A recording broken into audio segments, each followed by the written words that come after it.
Hello, everybody. Thank you very much for joining us once again. Anybody who's going to join us live, thank you. You're welcome. We have another guest composer for today. So this is the next African composer's guest interviews. I will allow our guest composer to introduce himself. Before I do that, I would like to thank anybody who's going to join us live and anyone who's going to watch this interview later as a recorded interview. Thank you all for your time. Thanks for your support. I can see we have people already watching us live, which is fantastic. Thank you. So I will go straight into the interview. Again, thank you, guest composer. I really appreciate the fact that you've taken out of your time to join us and for reaching out as well. So let's go straight to the first question. Tell us about yourself. Introduce yourself to us. Thank you so much, Edewere. It's great to be part of such a great modern initiative in getting the word out about African composers. And so I'm really, really delighted to give a little bit of insight into my life as a composer. So my name is Conrad Asman. I am 23, nearly 24 years old. I am a South African. I grew up in Johannesburg, in northern Johannesburg. I'm in Fourways. I started my musical journey, if you would, by taking up piano lessons when I was 4 years old. And then I started violin lessons and singing lessons a few years later. I was never a very good practicer, so I think I was really interested in improvisation and composition at a young age. And that was fostered by my very first composition teacher, Dr. Christo Yankovic, during high school. And then I started to formalize my composition training in university, where I went to the University of Cape Town in 2015, during which I began writing my first initial piece, sort of extended work pieces with Dr. Martin Watt and Professor Dr. Hendrik Hofmeyer, who we've had on this show, which is really, really great. And yeah, throughout these few years, I've been focusing more and more on my work in terms of a larger range of ensembles and especially genres, which culminated in my very, very first significant South African competition, which was the SAMRO competition for composers, which happened in 2018. And I was very fortunate enough to win that competition with a few of the works that I submitted.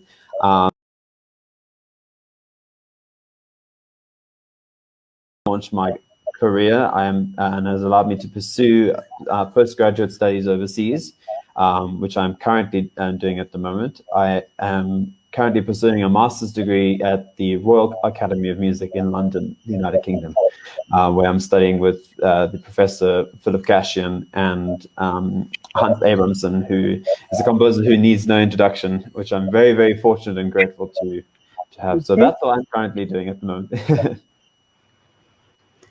Okay. Thank you very much for the introduction. Nice to meet you. You said you started piano lessons at 4 years old or around 4 years old. That's, I think that's quite early. Some may say that isn't, but what was what pushed you in that direction, if I can put it in that way? To be honest, I think I can thank my parents for that. I think I was very young at the time, and I think it was more just sort of both my parents are not musicians at all, and I think they probably were getting a bit tired of me, so they thought, let's see what we can do. Maybe we can flog him off for an hour at the piano. The same happened with my brother actually, and he absolutely hated it, and I absolutely loved it. So I think it was really just a matter of chance that happened. So.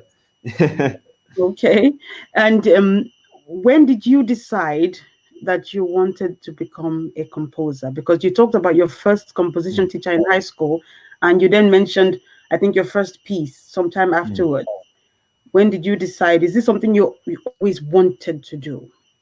I think I always remember, in the early years, I always saw it as sort of a thing of a go-to. If I had nothing to do, if I was bored with schoolwork or homework or anything like that, or normal music practicing, I would always go and, let me try and write something, or let me try and do this. So it is sort of what I've always been wanting to do, and I think that's just become more and more formalized over the years. There was never sort of a point where I decided, I'm going to do this now as a career. It more just sort of, it's really an over-embellished pastime at this point, which I'm very fortunate enough that I can pursue as a career.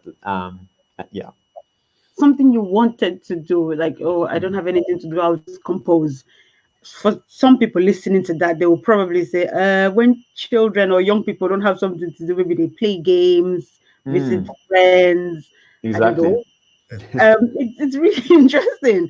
Could it be that it came out of you studying, working on the piano at a very early age? You don't think that had anything to do with it? You've just been inclined towards music I anyway. think it definitely did. I think my first love for music was definitely in the piano, and I still am a pianist, and I completed my university degree also with piano and composition. So yeah, I definitely still have it's a huge place in my heart, especially in my music career. And I think without the piano, I wouldn't probably be a composer to begin with. So I think it definitely played a huge part about it, because I think the piano is such an interesting, if we're talking about Western instruments, it's one of the very few instruments that is able to play more than one note at the same time. So immediately your brain is thinking both vertically and horizontally in terms of how sound works. And for me, that was an immediately attractive thing to work with at a very young age. So yeah, and I'm still obsessed with it. Okay. And when you started, I mean, you may not like this, I guess the hint in this question, if I can put it that way, or the presumed meaning or hidden meaning behind this. But did you start improvising, or did you go straight into composing? Did you start arranging people's works? How Oh, did it definitely begin? not. I definitely went into improvising first. I think just in terms of trying things out. I think, yeah, I think my mindset was more sort of, once I had learned a piece, and instead of focusing on perfection, I was more interested in the creation side of it. So when I would read a piece of music and then I would understand what's happening, I would want to go further in that, instead of the normal practicing route of going back and making sure everything's perfect the way you play it. So I think there was definitely elements in improvisation in the beginning, and I think culminating up to the first piece that I wrote, I think I had done a good few years of just sort of, plinking around on the piano and writing a few notes down here and there. And obviously, I think when writing full, pieces, self-contained works, it's a whole different ball game to just improvising. But I think there is a sort of link in terms of that spark of innovation, if you know what I mean. Okay. Okay. And you said your parents are not music. Did you No. have any other early mentors? Did you have any early mentors when we talk about you as ah a composer? I had a very influential piano teacher during my primary school at St. Peter's Boys College in Paulshof in northern Johannesburg. He was really the first person sort of who really took me under his wing and sort of showed me how, the big beauty of music. And I mean, it was everything between sort of, I joined the choir and really fell in love with choral singing, and was a huge, I still yeah, and that sort of culminated also in Cape Town when I was at the university. I joined the Cape Town Youth Choir there, and I've been writing pieces for unaccompanied choirs. And so from that, and then also piano teaching, and he was sort of really instrumental in terms of inspiring me as an early age. Definitely an early mentor, I would say. Okay. And can you remember the name of your first composition? Oh yes, I do. I think I remember struggling with the name of it, and it was so. I wrote the very first piece I wrote. Well, actually, the very first things I started to write were these small, just piano solo pieces, that were really very 30-second long, but they never had any titles. But Oh, then okay.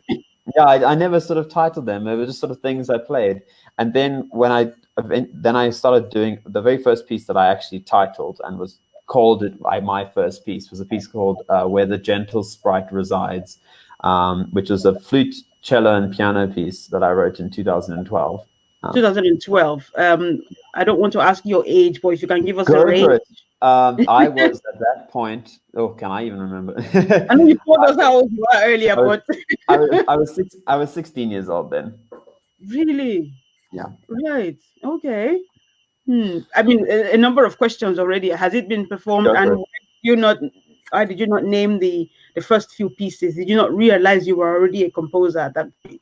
I guess so. I mean, I guess maybe I didn't consider them to be real pieces, and I think that there's a huge question about what's a real piece and what's just sort of something you play. And I think so that was that was the first piece that I ever had performed live that wasn't me playing, and I think that was a big turning point for me to think, oh, that is that must be my first piece then.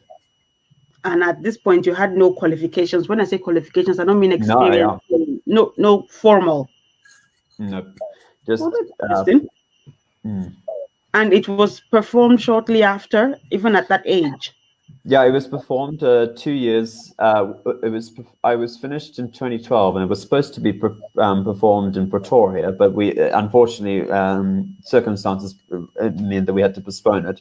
But then a trio actually overseas picked it up in Houston. They looked at the piece and I said, look, if you need, they posted something online, I think at some point saying, oh, we need repertoire for this. So I just, as very eager, naive, 17-year-old, just thought, oh, well, let me send them that piece. And they loved it. So they wanted to play it. So it was actually the very first piece that I had performed was an international piece. So that was very lucky. Oh, congratulations. I was going to ask you how was it received? But listen, it's been played internationally. So look, it's only been played a very few times, and I think I don't get it played that much often. I don't think there's a lot of problems with the piece, but I mean, I think it's you got to start somewhere. So, but I'm very fortunate to have it performed overseas at least 3 times. So, okay, you did mention something about asking yourself, is this a real work? For example, at the early stages. In addition to that kind, you having those thoughts, perhaps questions about what you were doing, did you have any detractors at the early stages? I mean, you're still perhaps what someone might call still in the early stages. Oh, definitely. I feel like an infant compared to some of the amazing composers I had on the show. Maybe not career-wise. I'm talking demographics-wise. So age-wise, you may say you still have a long way to go, but not in terms of your output or performances. That you've already, you've started to excel already. So that one nobody's going to talk about. But age-wise, so I don't want to say early career because obviously there's much more to come. We believe obviously. But did you have any detractors? Was there anyone saying this is a waste of time? You're not very good at this? I think I had a few here and there. I think it was mostly, it was never direct. I think there was a few people sort of who I think there were sort of classmates as parents would speak to my parents. I think my parents had a lot of detractors because my parents were very sort of encouraging for my, doing musical career, and they had I think they had more than I did, that of people saying you shouldn't let your son sort of study this. It's not a successful, he's not going to make any money. There's no money in music. I think that they had that more than me. I think I also had quite a few. I had some, a lot of people. They, naturally, I mean, music is not a lucrative career, but I think, I sort of just, I never sort of really considered it, I guess. Oh, really? So what is the driving force now? Why do you keep at it compared to when you started?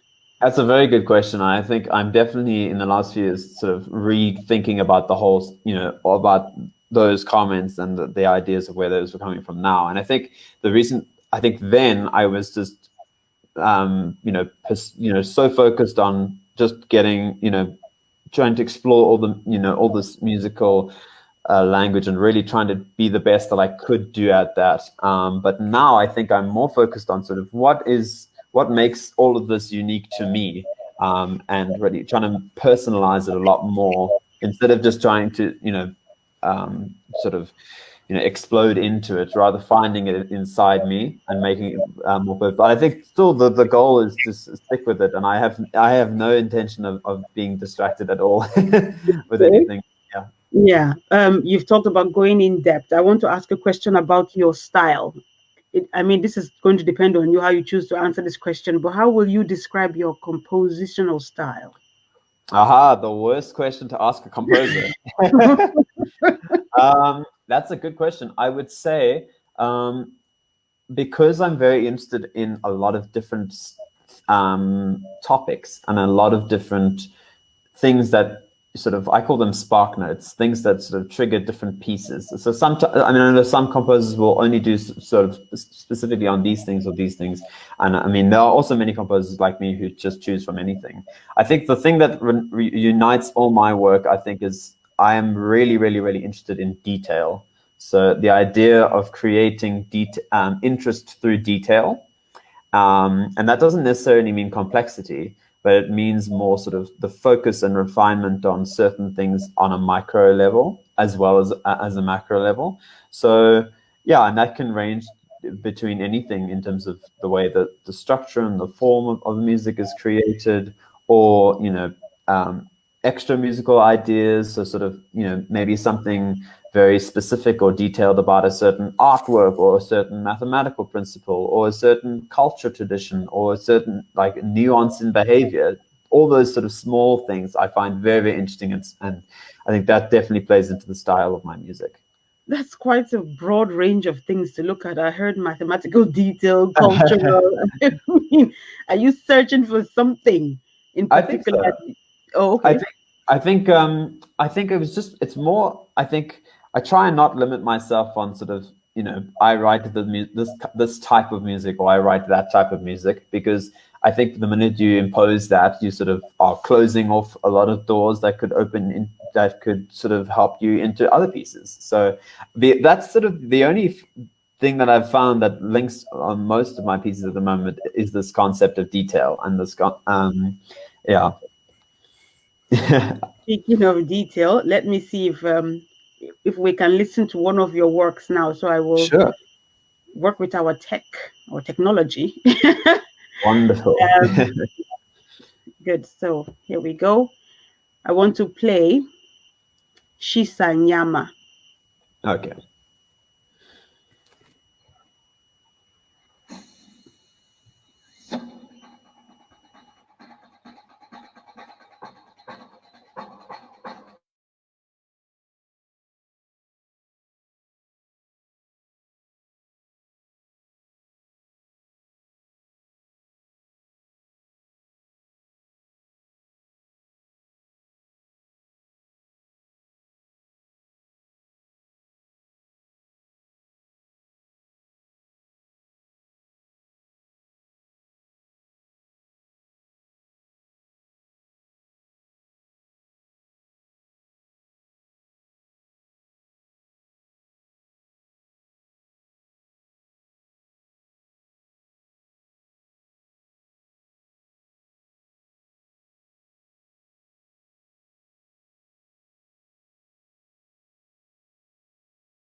A suitor meaning the teeth.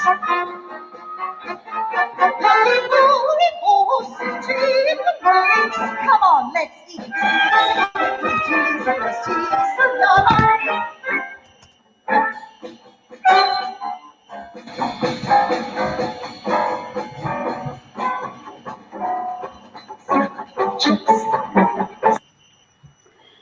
I will just check to see if the audio is back, because some of our viewers said they cannot hear the audio. Okay. Let me see if I can get a response on chat, because if the audio is back, I would rather. Let me I think just try it. I think if we play it again, the audio's back now. Let's see. If it's back, I would like to start all over again. Good, it's back now. Thank you Okay, very brilliant. much. Thank you.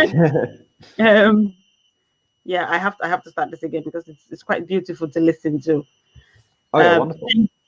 Thanks, Let's do it again. Benapa and Liwi, if I got that right. Liwi, sorry. So we'll start this again, and this time we'll stay on the screen with you.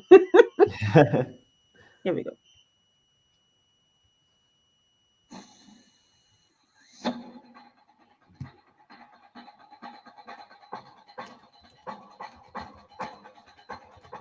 Ah, yes.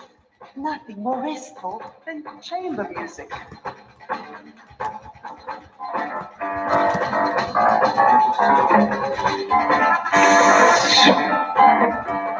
Why not for a change?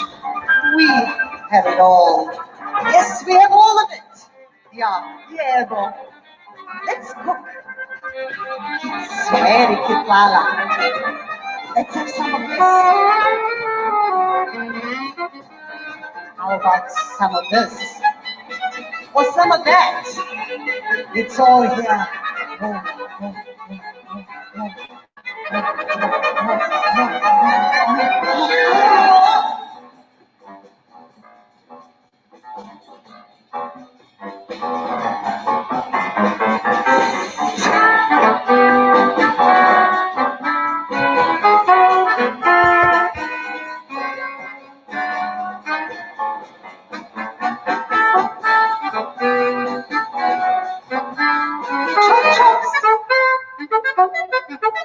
So satisfied.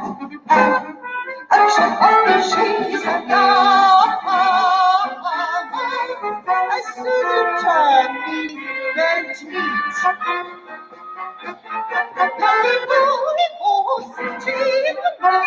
Come on, let's eat. Cheese and the cheese and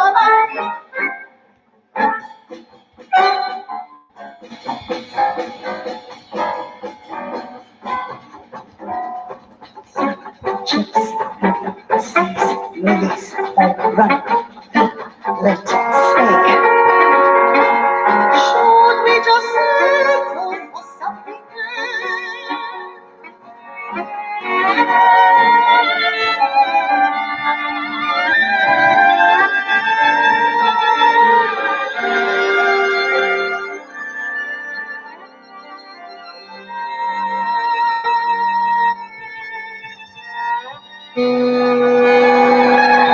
I took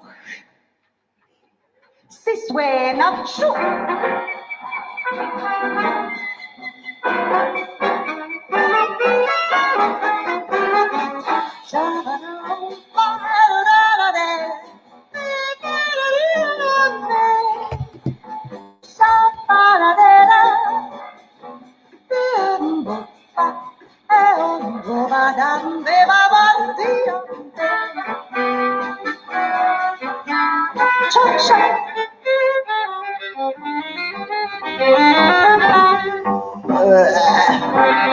I think I'm gonna be sick.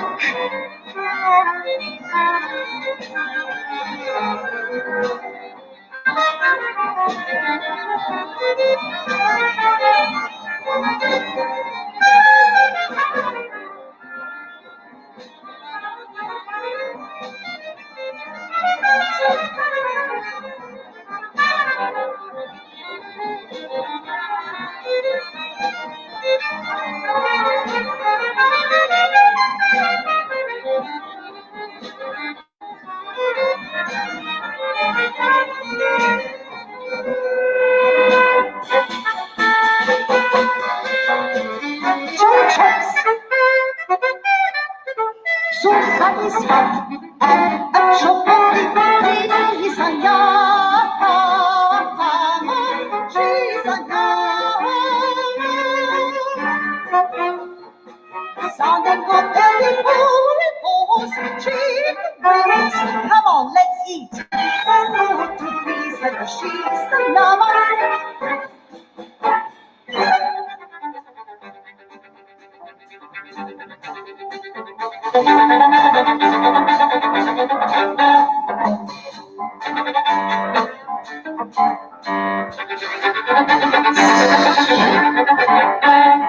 What else is there? Time for the final touch. Mala with the meat. Ravel red ribbies with this secret sauce. Yeah, boy. Suppose some Sebastian or some Stravinsky. Yes, here we go. Nada, let's open the gates. Holy Villa, where man goes, Elianaman, Elishadanam Blanchu, Holy Villa,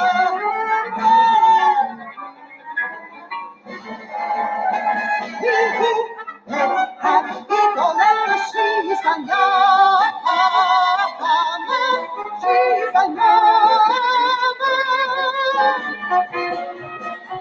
that's what they force. Chicken wings. Come on, let's sing. For cookies, because she's so young.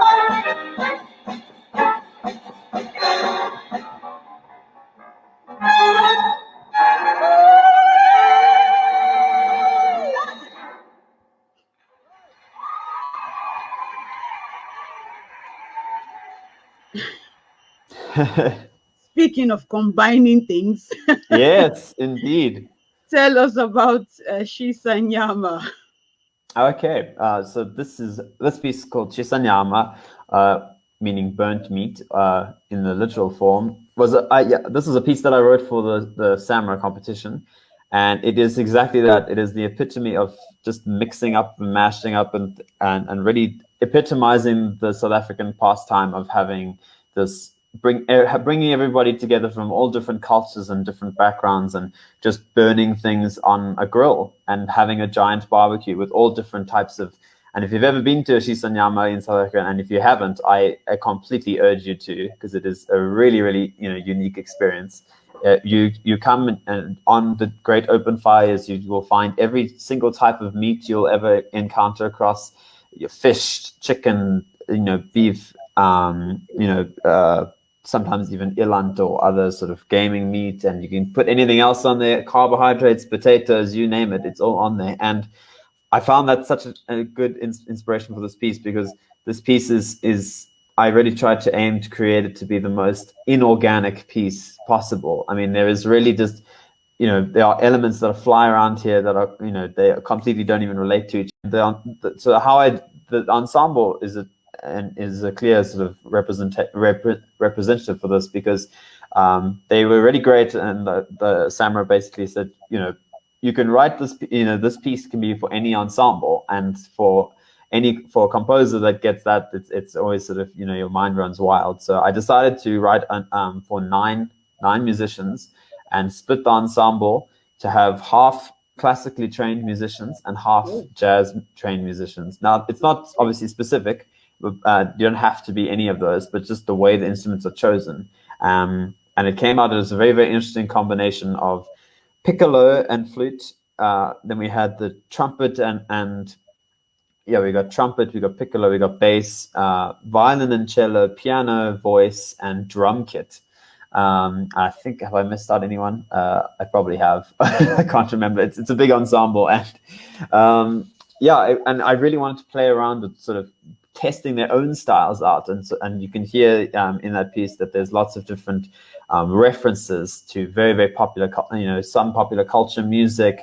There's Brenda Fassie to Johann Sebastian Bach to Paul Desmond to you name it, South African Kwela. It's all in there. And they go by so fleeting, but sort of I tried to keep them all homogenous in a way, so sort of even though they're all completely different, together the sum is bigger than the parts, kind of thing. She's got an interesting work. I've noticed that it's been performed more than once, because yes, when I first heard it, I thought, oh, can anybody repeat this performance? Especially when you look at the voice.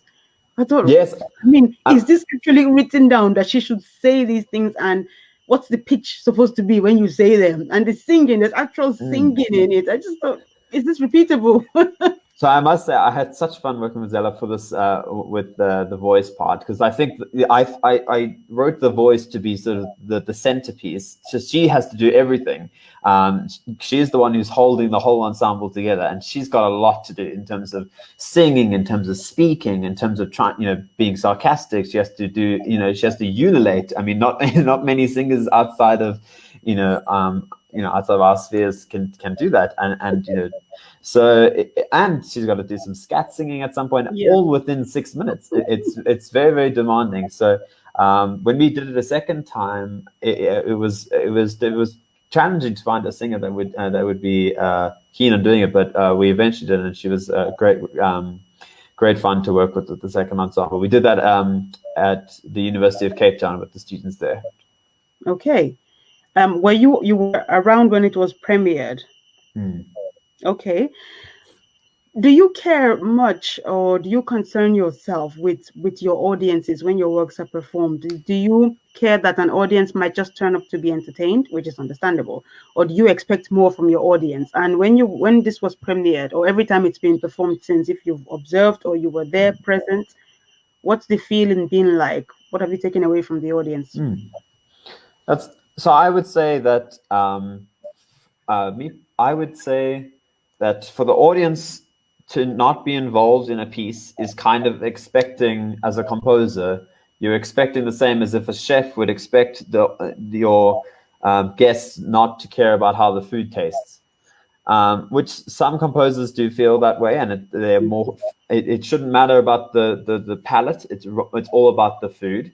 But for Yes. me, if we extend that to back to composition, it's not just about the music, but it's also how it's received. There is a degree that I am interested in working with. So I try not to expect the audience to be sort of a specific standard or of a specific caliber to understand my music.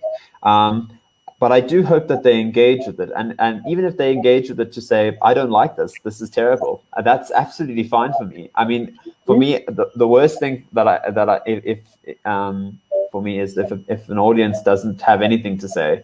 I really enjoy it when audience members come up to me afterwards and say, oh, I really enjoyed that piece, or actually, that second piece of yours, it really wasn't for me. Hey, and that at least it shows to me, and it means a lot to me as a composer that person has engaged with my art and has engaged with something that I spent a lot of time on. So yeah, I do engage with the audience.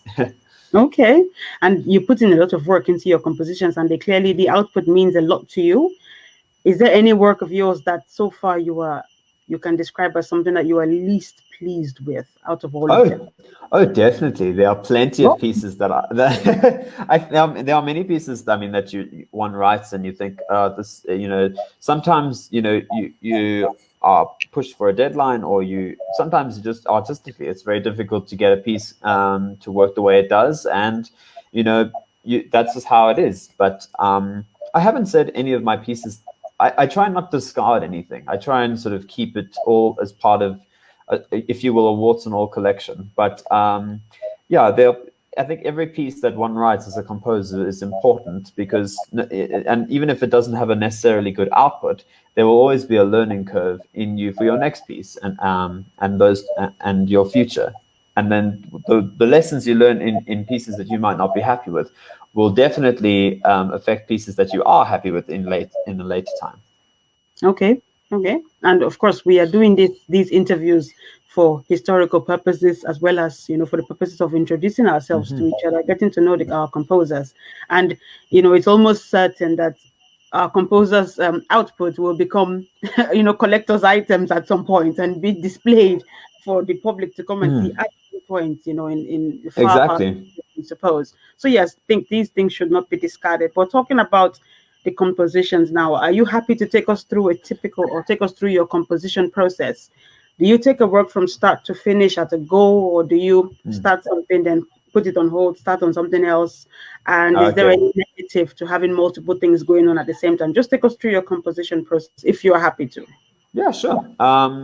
So how I usually work is I try and focus on projects if I can, and usually I can't, as many composers do, is to try and have big sections where you work on one piece at a time and have as little overlap as possible. Now, obviously, that's not possible all the time, and I mean, as we speak, I can't do that at the moment. I have many projects happening at the moment. So how I usually do it is that I try and focus on the piece that's the most urgent, and try and get and then how I work on the piece is sort of thinking, what is this material that I'm working with is the first question. The first question that I try and at least make aware of myself. And then second is, what is the goal of this? Is the goal of this piece known yet? And sometimes when you write a piece, the goal of this piece. Yeah, sorry. What is this material? Do you mean paper or parchment or computer? Okay, so I mean musical material like chords and melodies. I always work with paper in the beginning. So I'll show you some of the very rough pieces of paper that I write with. It's sort of just they often don't really make sense in terms of sort of musical things. It's just sort of scratches. I like to call them my scratches. And then once I've sort of focused, once I've sort of have a little bit of an inkling of sort of in which direction this piece is going to go in, then I will start to form more and more concentrated melodies and chords and structures. And then the last process is to engrave it into the computer. So I use compositions software. I used to use Sibelius. I currently use a program called Dorico. I do all my engraving myself, and then you put it into parts and score, and that's sort of the last process. And you also, on your second question about working on multiple projects, I think there is definitely positives and negatives about it. I think positives is that if you're struggling with one piece, you can always just sort of put it down for 2 or 3 days and move to the different piece and then come back to it. So you, instead of just sort of frustrating over it and losing other time that you could be using. But I think there's also a negative to it because you can sometimes your ideas, especially if you're working on similar pieces, can get really confusing.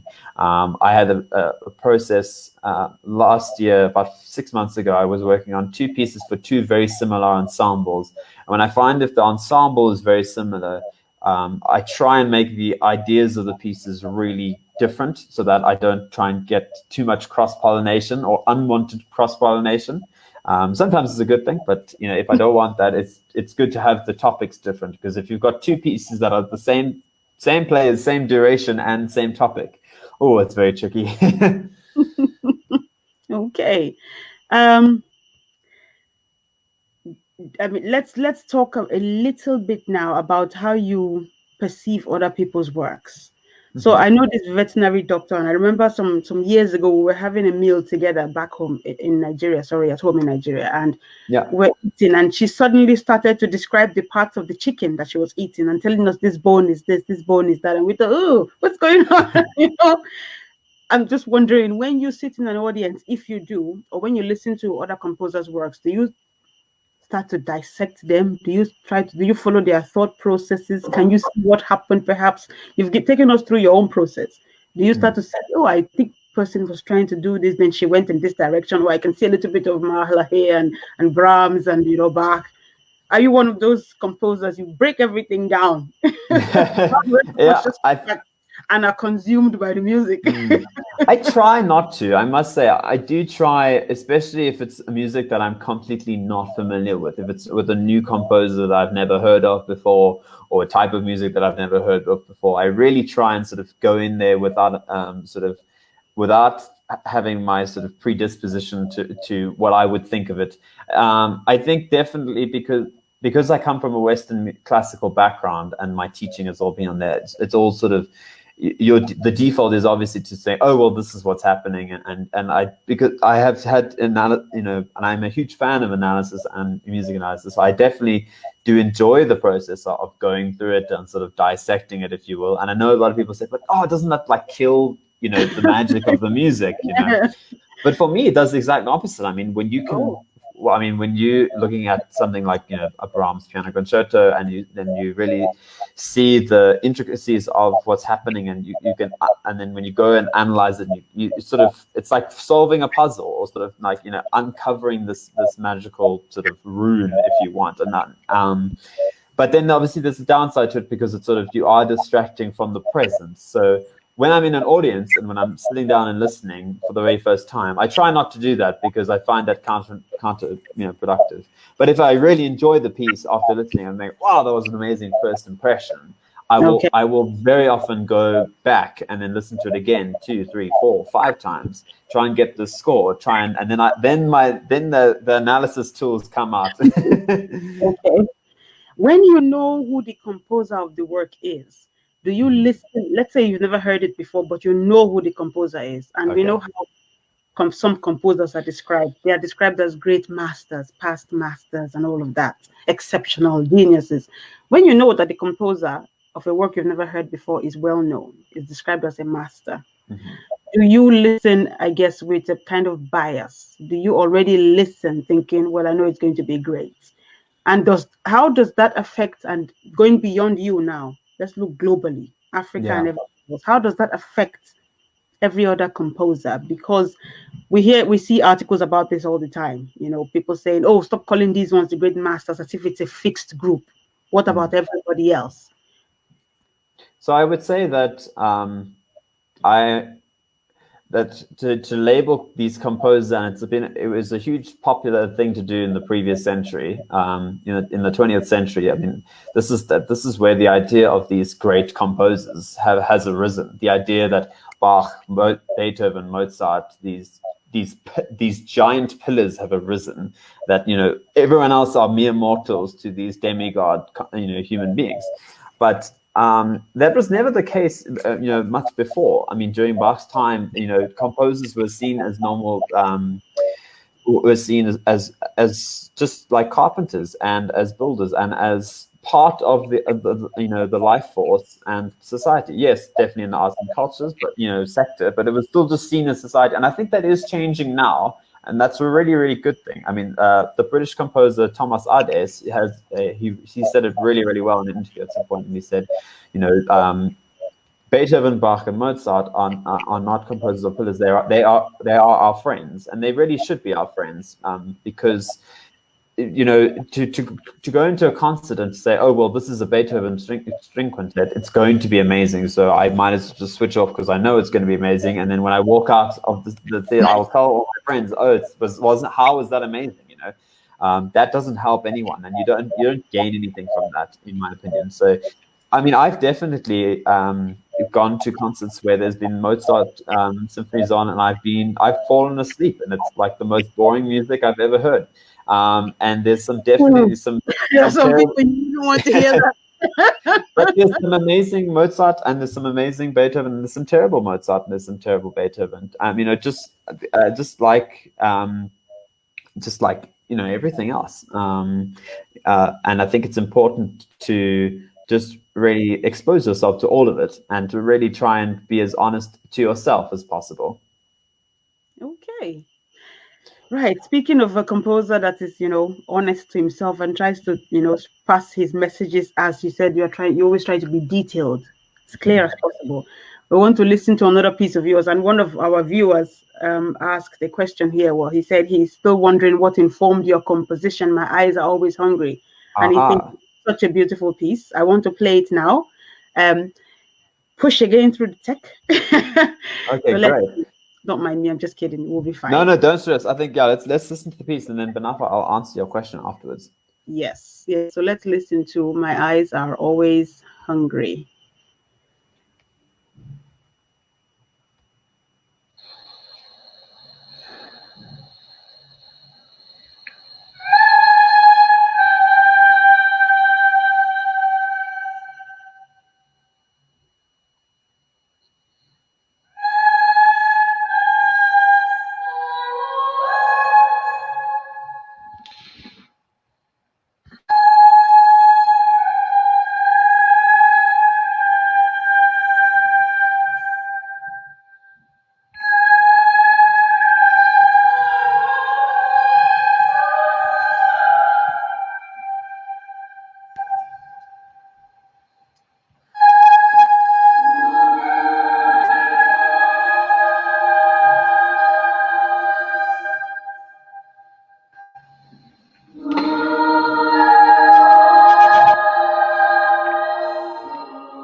So that was My Eyes Are Always Hungry by our guest composer of today, Conrad Asman. Thank you very much for your time, for and for such a lovely piece. The Thank question you is so on the much. screen. I don't know if you can see it. It's a I question can from one of see. our viewers. Okay. So I guess we should address this question and then we move on. I know we've gone over the agreed 45 No, minutes. don't stress. It's okay. Okay. Yes. Okay. So this piece was part of a commission for the choir, the Esoterics, the phenomenal choir that is based out of Seattle in the United States, and I was really sifting through the poetry that I trying to find something that would marry. And this piece, coming back to the idea we were talking about the audience, I really wanted to address a certain cultural element or find a poem that sort of was speaking about things that can be related by both a South African and a US audience. And I came across this poem, which, and the piece is done by an activist, and it's all the picture by a women's rights activist and a civil rights activist in 1965, and it's all surrounding about the idea of the case of the Emmett Till trial and murder of Emmett Till, and that was a black boy that was tried and hung in the south of the United States, and he was accused for harassing or catcalling a white woman. And it turned out that after he was hanged and lynched, that case was completely fabricated. That never happened at all. So this 14-year-old black boy died for no reason in the South of America, and it's a huge case that's really it really brings up a lot of the equality and human rights, which is at a time that was really, really important for America to discuss these things. At the same time, the poem also has this language that talks about poverty and about something that, of having not. And this obviously can be directly related in South Africa's current economic crisis and indeed what's been happening in the last 20, 40, 60 years with pre and post apartheid. With many South Africans living under the breadline and not being able to afford, the basic necessities of human life. So this poem really struck me, and I want to immediately set it to music. So definitely the text played a huge element in terms of informing me about how to write this piece, and it's all the music and the chords. And you can hear how the piece opens with the very high A flat and going to G, and the soprano solos, the three soprano solos that sort of overlap each other. They produce these very dissonant, sort of painful tones that you can that emulate this imagery that's happening in the poetry, and this obviously swells into all the way throughout the poem with highs and lows, until the last chord, for example, also on the word pain, again, with everyone singing in their highest registers, you have this really aggressive, painful sound using dissonant intervals, and then sort of falling back into a resignatory sound. And even the very last chord in the piece, actually, there's an instruction to sort of sing out of tune, if you would, because then you have this even more dissonance. You'll sort of hear that they sort of bend in and out to that chord. To sort of like the twisting of the knife in that sense. So it's the whole poem and the piece is definitely sort of on brevity and about pain. Okay. Yeah, that really comes across when you listen to it. I thought this is quite a mournful work. Definitely. It's really interesting, especially when we listen to the backstory. What you talked about with respect to what the words, the lyrics, the historical connection behind the work. Did you have to work with the choir? I know you had clear instructions, but did you have to be there to work with the choir to make sure everything was just right? Because it sounded as if this is exactly what you wanted to happen, because the feeling was, as one of your viewers has said, it sounds so hypnotic. I took away pain, and sorrow from it. Did you think when you heard it, were you there to work with them, or if you weren't there, are you happy with the output? Yeah, so I think I was lucky enough to go and work with the choir, and I must say, I mean, they were really really good musicians, and I think the fact that they were all very sort of familiar with um, the topic, maybe not so much sort of from the South African point of view, but more definitely from the American point of view. So they definitely knew what to do with it musically. We did work. I did have to change a few things here and there just for practical purposes, just like adjusting the solos depending on the especially for the solos, just sort of working things out there. We had to definitely work with some of those glissandi chords and especially that last bending chord we had to sort of play around with a bit. But I must say, Eric and his team at the Airstairs, they're a really really fantastic choir. And I also, just if for any young composers who are looking out and watching this, they run a fantastic program, and their call for scores is called Polyphonos. And if you just search the esoterics on Google, they have a Young Composers Award, which basically enables a young composer to get their very first paid commission. And for anyone who's watching, that's a huge, huge stepping stone for them. So yeah, definitely check it out if you are a young composer out there. Also, yeah, I forgot to mention the poetry that was written for that is from a poem written by Audre Lorde, who I forgot to mention that she is a very very notable poet from the civil rights movement in the US. Okay, all right. You've talked about perspectives. And by the way, thanks for the information about polyphonous and Yeah, no problem. important for our guests and other composers. We've talked about perspectives now, the American perspective, and human rights challenges. I want to look at Africa. We're looking at African composers. There are so many stories within Africa of things that go right and go fantastically well, and there are also things that go horribly wrong. We are going through a particular period now around the coronavirus pandemic. First of all, before talking about the different topics that you can write about that apply to Africa today, because the killings in the USA, that some of which, a lot of that fed into the human rights movement, civil rights movement specifically. Those kinds of lynchings still take place in Africa today, in different parts of Africa. So when we are going to talk about writing and pushing for justice and bringing stories to the fore, there are a lot of stories. But for now, let's look at the COVID-19 coronavirus. Of what value can music be during periods of significant challenges, such as the one that much of the globe, most of the world today is going through? I think that music can provide such a quintessential service at this point. I mean, the world is really in unprecedented times at the moment with the COVID-19 pandemic, and I think it really has put a lot of lives at standstill and really, really put people. I think it's definitely affected a lot of people from all walks of life are affected from this, and I think it's really, really something that's unprecedented. And I think something like music, it has such the power that it has in terms of just to bring the feelings of emotions directly to someone who might feel so emotionally confused at this point.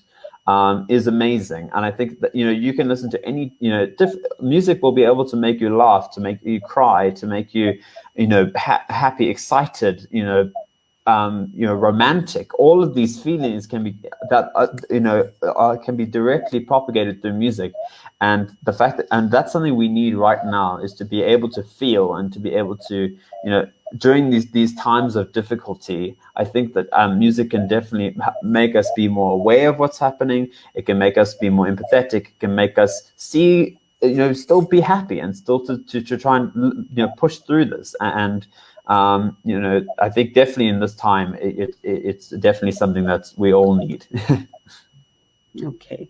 Yeah. And are you inspired to tell a story through music during this period, or is it all a bit overwhelming and too fatiguing to want to interpret using music? It's really, I think it's so tricky at the moment because it's all happening right now in the present. I think, and there is a lot of art that is being written about now, which is great. I think for me personally, as how I write, I think if I definitely would love to write a piece on this, or to express myself through, this.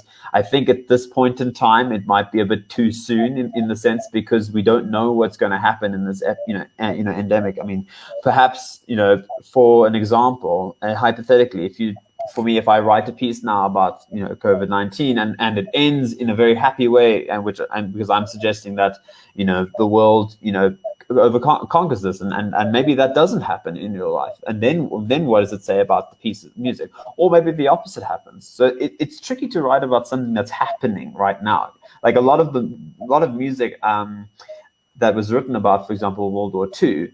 A lot of it was written during the few years after World War II ended, significantly, especially in the late 40s and early 50s.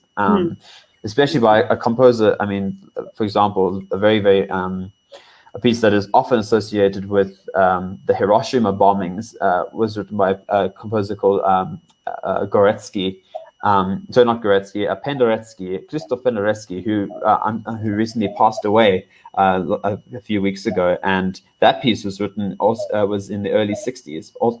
So a lot of, I think, poetry is quite an interesting one. That I think poetry is something that can be really written in the present, because we have so many poems that come out when they were written during those events. Does that make sense? Even by the soldiers, okay. Yes, exactly. I haven't quite found the same with music, but that's just my opinion.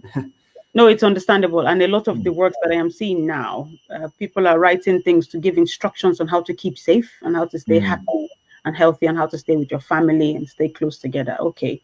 And to, stay hopeful. So I completely understand. Yeah. If we are going to go back to perspectives and African human rights challenges, these are things that have happened for a long time and are still affecting us today.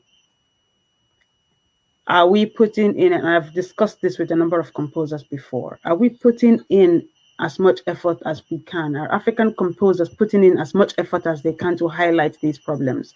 You sit down sometimes and you think about it. How can lynchings still be taking place in 2020? There was a video the other day on the internet. We don't want to become morbid, but the video is going around, and it was reported in the southern part of Africa.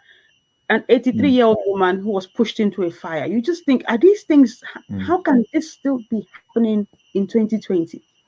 I think especially as composers, we find it, because we are so focused about meaning and focused about emotional work, that when we see and we get exposed to these things, it really, really does, make one ask these questions. Like indeed, we're just saying, well, how can these things happen, in 2020, the 21st century? I mean, and I think there is a lot of work that's being done in terms of writing pieces and being made awareness. However, I still think that we should be doing a lot more in terms of sort of, highlighting these, these sort of making people aware of what's happening. And I think that, I think as Africans, we are all very much aware of what's happening in our country and in the rest of, in our own countries and the rest of Africa's countries. I think it can be challenging for us all when countries from Europe and countries from from North America sort of. It's still I still find this when I'm overseas. I think there is still sort of a blanket view of sort of, this is just what happens in these African countries. You know what I mean? Whereas it's completely different, and I think it's important as composers, for us to realize that and to really make an effort to make sure that, to bring awareness about the atrocities, but also the really, really, really positive things. I mean, for example, the way that certain countries have dealt with, for example, the pandemic at the moment have been really good, and some have been really bad. And I think it just shows that we do have a voice, and we just need to use that voice now to sort of. And I think this is also why these interviews and this African Composers Initiative has been so great, because it's really giving us, the composers, a platform to be able to not only introduce us, but to talk about how we feel about arts and how we feel about expressing this amazing and incredible country and continent that we are a part of. Oh, okay. Thanks for the positive feedback. So yes, I understand completely. Giving accurate perspectives of what's happening from the perspectives of those who are actually there and who are Africans. you talked, you just hinted now about your trips abroad. I Yes. noticed that it's on your profile. It mentions that it says here that you are a lecturer at the University of Cape Town, but you also mentioned being abroad. Are you studying abroad? You said something about that the other day. So I was a part-time lecturer I think I must update that. I was a part-time lecturer at the University of Cape Town in 20 last year for the first half of the year.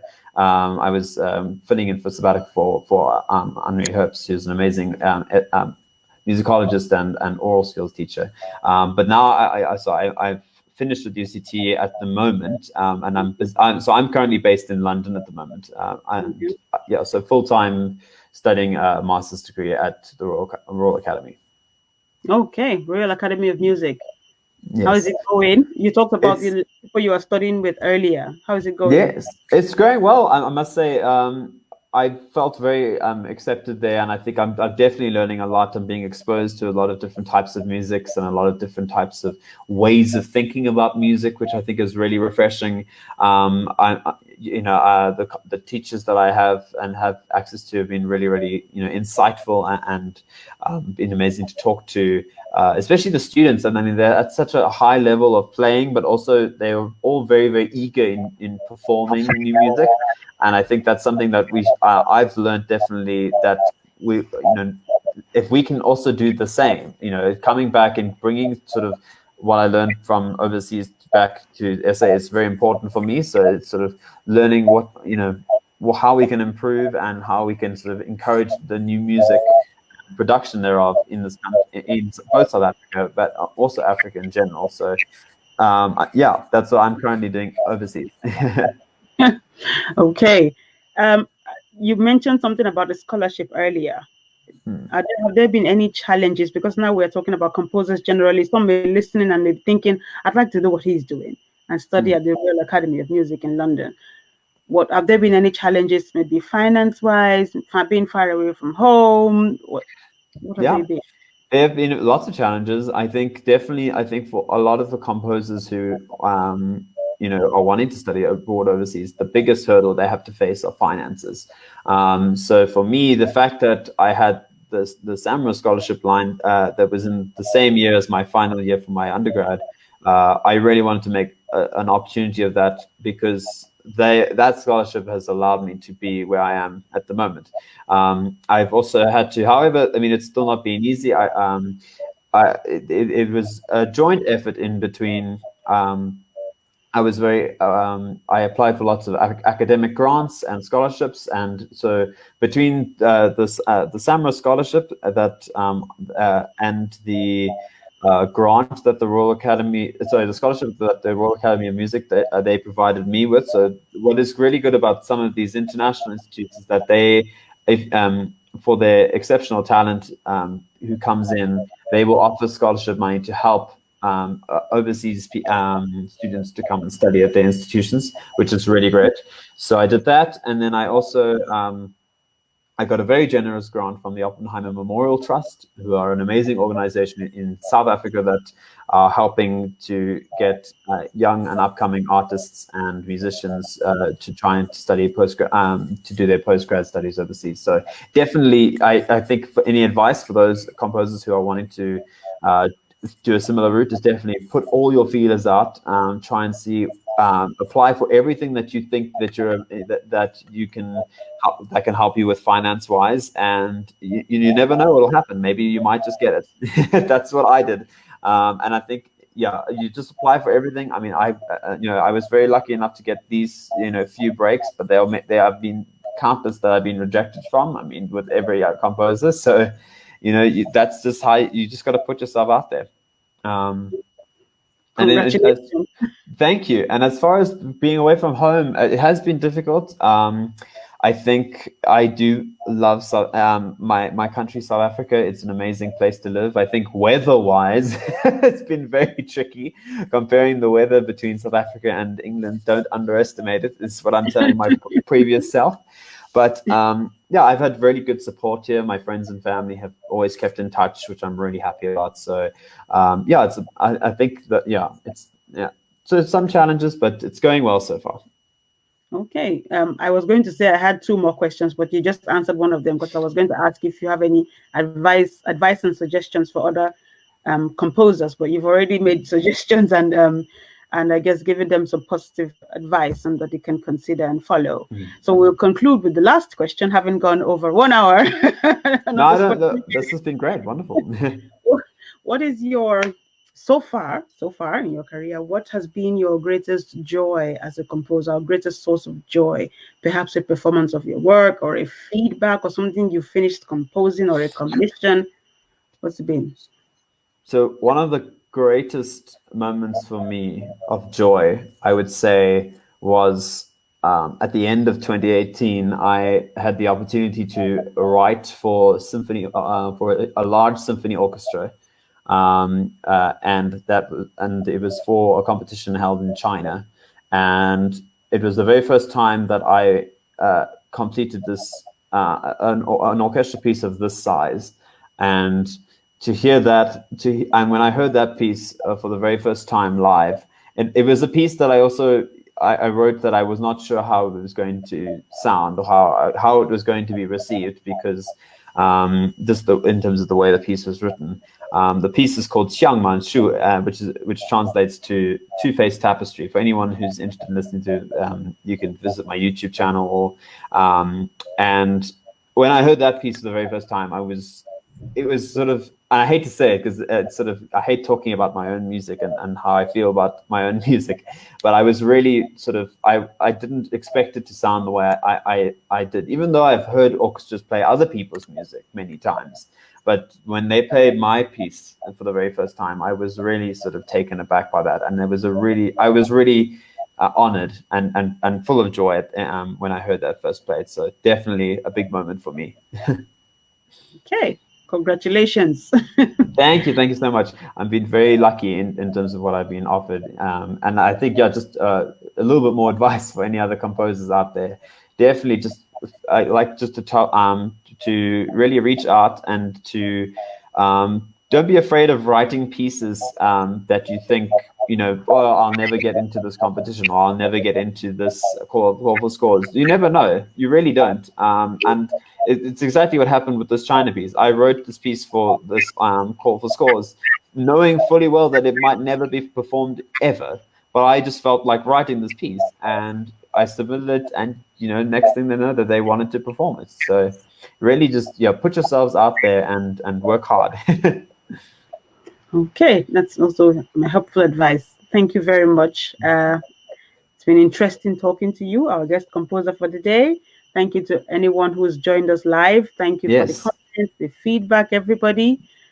We wish you success, with your future endeavors, musical. Thank you so much. And we hope you keep in touch with us and you follow our activities as well. Definitely. And please, thank you everyone for tuning in, and those who are listening afterwards.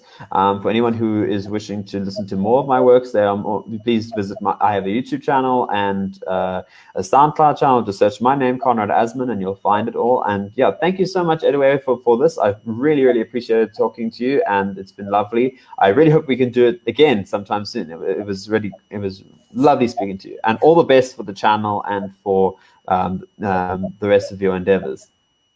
Thank you very much. That's very kind. Thank you. Okay. Thank you so much, Edward. Cheers, everybody. Bye-bye. Bye-bye.